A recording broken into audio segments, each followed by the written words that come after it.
Behind the designer labels and multi-million-dollar mansions, some of Bravo's biggest stars were secretly drowning in debt. From multi-million-dollar embezzlement scandals and federal prison sentences to hidden tax liens, bankruptcies, and foreclosures, these housewives built their entire glamorous lives on borrowed money, proving that the illusion of wealth always comes crashing down. For nearly 2 decades, the sprawling multi-franchise empire of the Real Housewives has served as a masterclass in modern aspiration. Week after week, millions of viewers tune in to witness an intoxicating cocktail of high-end luxury. Sprawling Mediterranean-style mega mansions in Beverly Hills and New Jersey, custom-tailored haute couture, private jets chartered on a whim, diamonds the size of robin's eggs, and champagne-drenched brunches where the stakes are as superficial as they are dramatic. Yet, beneath the glossy varnish of designer closets and red carpet appearances lies an alternate, far darker narrative. For a striking number of Bravo's most iconic cast members, the dazzling facades presented to the cameras were nothing more than carefully constructed theatrical stagecraft.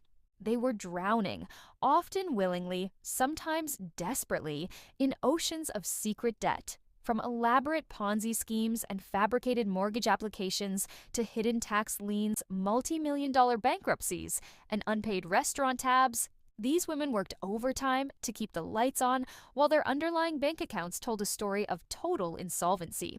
This comprehensive investigative feature explores the intricate financial unravelings of the franchise's most notorious players: Erika Jayne, Teresa Giudice, Kim Zolciak, Sonja Morgan, Danielle Staub, Dorit Kemsley, and Luis Ruelas. It is the definitive chronicle of the wealth that never was, the warning signs ignored by fans and producers alike, and the systematic collapse of lives built entirely on borrowed time and money. Erika Jayne, the $25 million shadow of Tom Girardi. Of all the financial catastrophes to rock the Bravo universe, none matches the sheer institutional devastation and moral gravity of Erika Jayne's descent. When Erika Girardi joined the Real Housewives of Beverly Hills in 2015, she introduced herself to the world through a meticulously curated alter ego, Erika Jayne, the edgy, ice-cold pop diva backed by a $20,000 per month glam squad, private planes, and an untouchable aura of wealth. That wealth, viewers were led to believe, was the natural byproduct of her marriage to Thomas V. Girardi, a legendary Titan-status plaintiff's attorney famous for securing massive corporate settlements, most notably the real-life Erin Brockovich case. They lived in a sprawling Pasadena mansion and commanded absolute deference within Los Angeles high society. The involuntary collapse. The illusion shattered irrevocably in November 2020. Amid the height of the COVID-19 pandemic, Erika shocked the pop culture landscape by filing for divorce from Tom after 21 years of marriage. Just weeks later, the terrifying reality spilled into the open. Tom Girardi's prestigious law firm, Girardi Keys, was forced into involuntary bankruptcy by creditors and co-counsel, who discovered that the attorney had been running a massive, decades-long Ponzi scheme. Tom had systematically embezzled millions of dollars meant for his own clients, vulnerable individuals including plane crash victims, burn survivors, cancer patients, and grieving families, to fund his opulent lifestyle and finance Erika's entertainment career. Among the tragic victims was Joseph Ruigomez, a young man who suffered burns over 90% of his body in a horrific 2010 gas explosion that killed his girlfriend. Tom won a settlement for the family in 2013, stopped making payments entirely by 2017, and left them owed over $1 million while living large in Pasadena. In August 2024, Tom Girardi was convicted on 4 counts of wire fraud. By June 2025, at 86 years old and diagnosed with Alzheimer's disease, he was sentenced to 87 months in federal prison, effectively ensuring he would spend his final years behind bars. He began serving his sentence in July 2025 at the Metropolitan Detention Center in Los Angeles. The $25 million trustee lawsuit. While Tom faced criminal prosecution, Erika found herself squarely in the crosshairs of a monstrous civil battle. The bankruptcy trustee, Alyssa Miller, launched an aggressive lawsuit against Erika, her company EJ Global, and Pretty Mess Incorporated. The legal filing alleged that between 2008 and 2020, Tom's law firm funneled more than $25 million directly into Erika's entertainment ventures and lifestyle expenses. The lawsuit itemized the staggering expenditures: Over $14 million charged on American Express accounts issued to Erika, alongside another $11 million in direct vendor payments for her sole benefit, covering music videos, glamour squads, publicists, and high fashion. The trustee argued that these transfers constituted a recognized badge of fraud, and that Erika, as an insider and active participant who authorized the charges, either knew or should have known the funds were stolen from helpless clients. Erika's defense rested on her assertion of innocent spouse status, with her legal team arguing she was merely an entertainer with a 12th grade education who blindly trusted her husband to handle finances. She insisted she never personally pocketed the wire transfers because the money was routed through her corporate entities. However, the courts repeatedly pushed back, noting that her active authorization of the credit card statements stripped her of plausible deniability.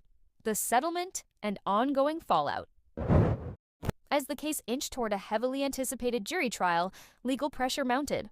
Following intense mediation sessions throughout late 2025 and early 2026, and with a trial date originally locked in for February 10, 2026, the legal drama reached a stunning climax. In May 2026, attorneys informed the judge that Erika had successfully reached a confidential settlement agreement, wiping out the looming courtroom showdown and avoiding a potentially devastating public judgment. Despite cutting a deal to resolve the trustee's core claims, Erika's financial ledger remains heavily scarred. She has faced additional multi-million-dollar designer lawsuits and continuous public scrutiny regarding her ongoing presence on The Real Housewives of Beverly Hills. While she continues to film, showcase new relationships, and maintain a high-profile presence, the foundational legacy of her tenure on the show remains tethered to the tragic reality of the victims whose settlement funds underwrote her rise to pop stardom. Teresa, Giudice prison, fraud, and a $3 million tax nightmare.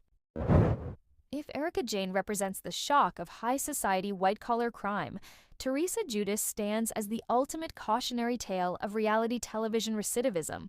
Long before her dramatic federal sentencing, Teresa and her then-husband, Joe Giudice, built their early Real Housewives of New Jersey persona on the back of unchecked consumerism, construction projects, and flagrant financial fabrication. The original mortgage fraud scheme. Between 2001 and 2008, long before the Bravo cameras ever captured their lavish lifestyles, Teresa and Joe executed a systematic multi-million-dollar mortgage and bank fraud scheme. Facing mounting debts, the couple submitted a flurry of fraudulent loan applications. Teresa fabricated employment documents, claiming she worked as an executive assistant making $15,000 per month, and created phony W-2 forms and pay stubs to secure mortgages totaling over $300,000. In other instances, she claimed to be a realtor while completely unemployed. All told, the couple defrauded multiple lending institutions out of more than $5 million. When the housing market crashed and their financial house of cards collapsed, they took the desperate step of filing for Chapter 7 bankruptcy in 2009, claiming nearly $11 million in liabilities. True to form, even within the federal bankruptcy proceedings, the couple lied, concealing assets, hiding income, and submitting false financial declarations. The reckoning arrived in 2014, when both pleaded guilty to multiple counts of conspiracy to commit mail and wire fraud, bank fraud, making false statements on loan applications, and bankruptcy fraud. The sentence shook the franchise. In January 2015, Teresa began serving an 11-month term in federal prison, while Joe served 41 months before being deported to his native Italy due to his failure to obtain U.S. citizenship. The post-prison tax crisis. One might assume a stint behind bars would cure a family of financial recklessness. However, recent records have proven otherwise. Following her release, divorce from Joe, and subsequent marriage to businessman Luis Louis Ruelas, Teresa walked straight into a brand new financial abyss. In March 2025, public records revealed that Teresa and Luis had been slapped with staggering federal and state tax liens totaling over $3 million. Teresa personally owed upwards of $338,000, while Luis carried an immense individual tax debt exceeding $2.6 million. Alongside open collection actions originating in late 2024, financial and legal experts observing the situation immediately sounded alarm bells. Matrimonial and tax attorneys noted that failing to address or formally challenge final IRS tax assessments of this magnitude introduces severe legal jeopardy, including the very real possibility of criminal liability for tax evasion. For Teresa, the bitter irony is palpable. After serving time in federal prison for financial crimes and clawing her way back to television prominence, she found herself partnered with a man whose tax liabilities could potentially drag her back into the criminal courtroom. The machinery of living beyond one's means simply adapted to a new partner and a new type of debt. Sonja Morgan, $19 million in red ink and the long road back. No storyline in the entire Real Housewives canon illustrates the classic Shakespearean descent from high society aristocracy to absolute financial ruin quite like that of Sonja Morgan. When Sonja burst onto the third season of The Real Housewives of New York City in 2010, she was introduced as the eccentric, perpetually bubbly divorcee of John Adams Morgan, a direct descendant of J.P. Morgan and the creator of Morgan Stanley. She lived in a sprawling, multi-million-dollar townhouse on the Upper East Side and spoke effortlessly of European royalty and global investments. The fast flash to bang time catastrophe. The reality, however, was that Sonja was already careening off a financial cliff at 100 miles per hour. In November 2010, the exact year she joined the franchise, Sonja filed for Chapter 11 bankruptcy protection. Her bankruptcy filings revealed a jaw-dropping total of $19.8 million in liabilities against only $13.5 million in assets, leaving her facing a terrifying $6 million plus deficit. The root cause of her financial implosion was a catastrophic venture into independent film production. Sonja had created Sonja Productions to finance and produce a movie titled Fast Flash to Bang Time, which was slated to star John Travolta. When the project stalled and she failed to meet her financial obligations, her partner, Hannibal Pictures, filed suit and won a $7 million judgment. With legal fees, administrative costs, and compounding interest, the judgment swelled past $9 million. Surviving. Chapter 11, Sonja's survival depended almost entirely on her new Bravo paycheck, which eventually grew to nearly $500,000 per season, alongside various entrepreneurial side ventures like her international fashion line and her catering brand, Sonja in the City. The bankruptcy process itself was grueling. She was forced to liquidate valuable real estate holdings in France and Colorado, fought bitter legal battles with her ex-husband over property proceeds, and even defended herself against her own bankruptcy lawyers who sued her for nearly $500,000 in unpaid legal fees. By 2015, after years of intense restructuring and aggressive repayment schedules, Sonja officially emerged from bankruptcy. She announced she had successfully paid back the core $9 million judgment plus administrative overhead, restoring her financial privacy and capping off one of the most remarkable corporate comebacks in reality television history. Yet old habits die hard. Even after climbing out of a $20 million hole, Sonja has occasionally stumbled back into headlines for minor financial oversights, such as a notable 2025 incident where she was briefly banned from a high-end New York restaurant after attempting to walk out on a $1,000 bill under the bizarre assumption that someone else was taking care of it. It was a microscopic echo of the grand financial carelessness that nearly destroyed her decades prior.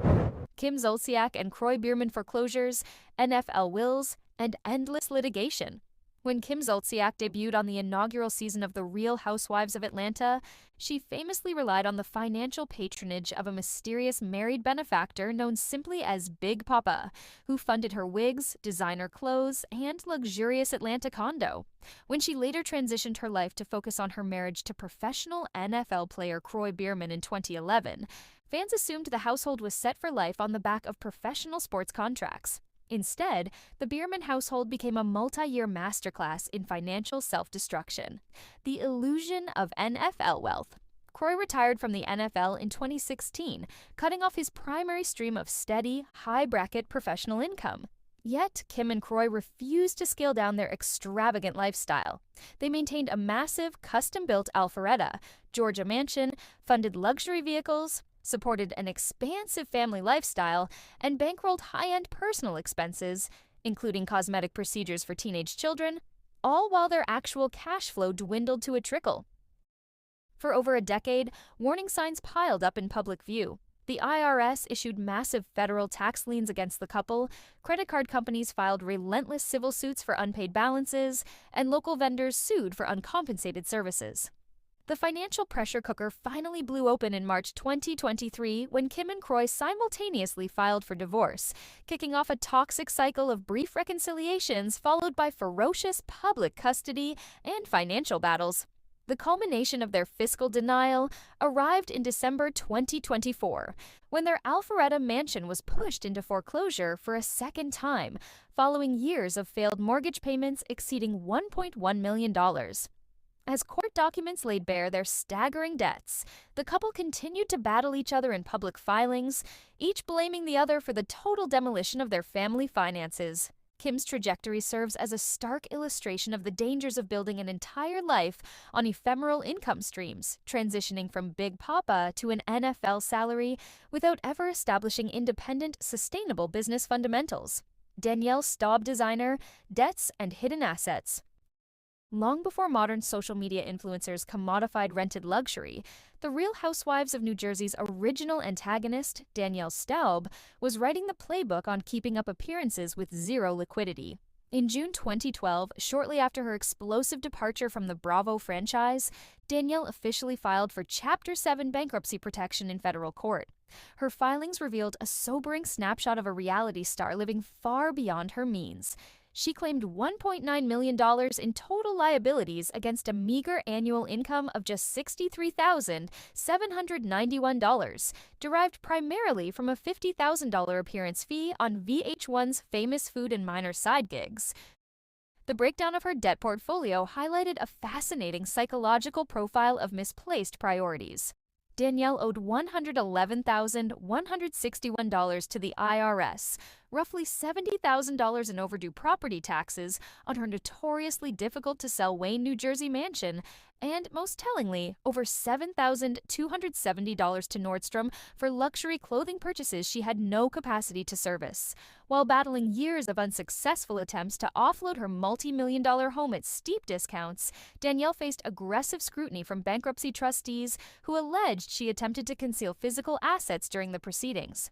To avoid criminal prosecution for bankruptcy fraud, she ultimately struck a settlement with creditors for a modest $35,000 lump sum, eventually receiving a formal debt discharge in July 2014.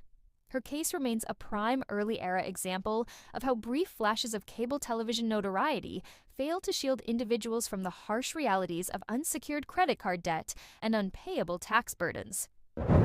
Dorit and PK Kemsley pre-foreclosure and the glamour of credit. Few couples in the Bravo pantheon have danced as close to the financial precipice while maintaining an utterly unflappable facade of high-fashion wealth as Dorit and Paul PK Kemsley. Ever since Dorit joined the Real Housewives of Beverly Hills in 2016, whispers, lawsuits, and public records have trailed the couple regarding unpaid debts dating back well over a decade.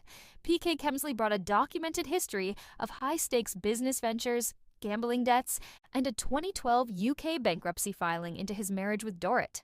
Despite this, the couple consistently projected an image of effortless jet-set luxury, renting and owning multi-million-dollar properties, throwing lavish parties, and dressing in head-to-toe designer labels that cost more than the average annual American salary. The anatomy of pre-foreclosure. The House of Cards began showing structural cracks when public notices of default totaling nearly $300,000 surfaced against their Beverly Hills properties. On camera, Dorit frequently attempted to distance herself from the financial chaos, positioning herself on the show as an innocent, hardworking cast member victimized by her husband's business miscalculations and pre-foreclosure crises. Yet critics and financial analysts frequently pointed out the glaring contradiction. While homes were slipping into pre-foreclosure and legal judgments mounted, Dorit's designer wardrobe and high-glam lifestyle remained uninterrupted. Much like others in the franchise, industry insiders noted that standard reality TV salaries were likely being siphoned directly to creditors and minimum debt service payments, while production wardrobes were frequently sustained through designer loans, sample sales, and strategic returns. By the time their high-profile marital separation unfolded on camera during recent seasons, the Kemsley financial narrative had become a textbook study in maintaining an expensive illusion while the foundation eroded beneath them. Luis Ruelas, the new patriarch of financial red flags. While Luis Ruelas is not a housewife by title, his central role in the modern era of the Real Housewives of New Jersey and his marriage to Teresa Giudice cements his place in any serious analysis of franchise debt. Luis entered the Bravo ecosystem, wrapped in the self-styled aura of a hyper-successful digital marketing entrepreneur. However, his corporate history quickly proved to be a minefield of red flags. In September 2024, Digital Media Solutions Incorporated, DMS, a major performance marketing firm co-founded by Luis, where he once served as Executive Vice President of Business Development, voluntarily filed for Chapter 11 bankruptcy protection to restructure massive corporate debts. This corporate collapse was compounded by personal legal skirmishes. Luis faced a public lawsuit over a reported $300,000 unpaid debt owed to a high-profile party planner who organized a promotional launch event for one of his subsequent business ventures, a live streaming platform named Venivia. When combined with his multi-million-dollar personal tax liens shared alongside Teresa, Luis represents a modern archetype within the franchise. The serial entrepreneur who builds high-velocity commercial ventures on waves of venture capital, short-term credit, and unpaid obligations, only to watch them implode when market realities catch up with ambition. Conclusion: the final verdict on reality. TV's fake fortunes. The intersecting stories of Erika Jayne, Teresa Giudice, Sonja Morgan, Kim Zolciak, Danielle Staub, Dorit Kemsley, and Luis Ruelas strip away the glamorous veneer of the Real Housewives to expose a sobering systemic truth. For decades, the franchise has functioned as a cultural mirror, reflecting America's deep-seated obsession with wealth, status, and upward mobility. Yet behind the diamonds, the champagne toasts, and the curated social media feeds lies a recurring tragedy of living on credit.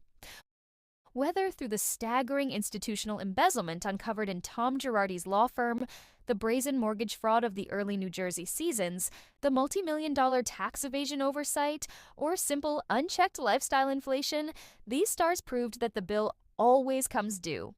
Bankruptcy courts, federal prison sentences, tax liens, and foreclosure notices are not merely dramatic plot points designed to boost ratings. They are the inevitable mathematical conclusion of building an entire existence on the shifting sands of debt. In the end, the Real Housewives franchise didn't just document luxury, it documented the psychological toll of maintaining an impossible illusion. For these women, the cameras eventually stopped rolling on the fantasy, leaving behind the stark, unvarnished reality of what happens when the borrowed money finally runs out,